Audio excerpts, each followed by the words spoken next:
The interaction between snake venom and human blood is a complex and intricate process. To understand this, let's break it down into several key aspects. Composition of snake venom. Snake venom is a complex mixture of proteins, enzymes, peptides, and other bioactive molecules. Different snake species produce different types of venom with varying compositions.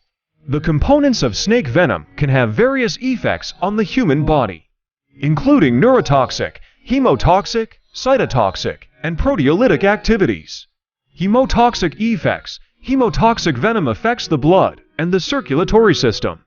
Some snake venoms contain enzymes that can break down blood vessel walls, leading to internal bleeding. Other components may interfere with blood clotting, causing hemorrhage. Proteolytic effects. Snake venom often contains proteolytic enzymes that break down proteins. These enzymes can damage tissues and cells, contributing to the spread of venom in the body. Neurotoxic effects. Certain snake venoms contain neurotoxins that target the nervous system. These toxins can interfere with the transmission of nerve signals, leading to paralysis or respiratory failure. Immune system response. When snake venom enters the bloodstream, the immune system responds by producing antibodies to neutralize the toxic components.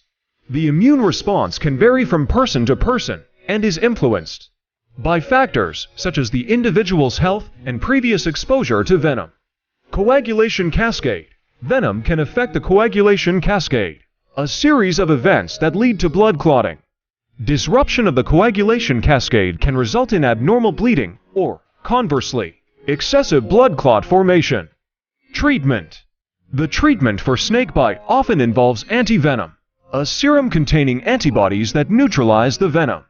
In some cases, other supportive measures such as blood transfusions, pain management, and wound care may be necessary. Individual variability. Individuals may react differently to snake venom based on factors such as genetics, age, overall health, and the specific snake species involved.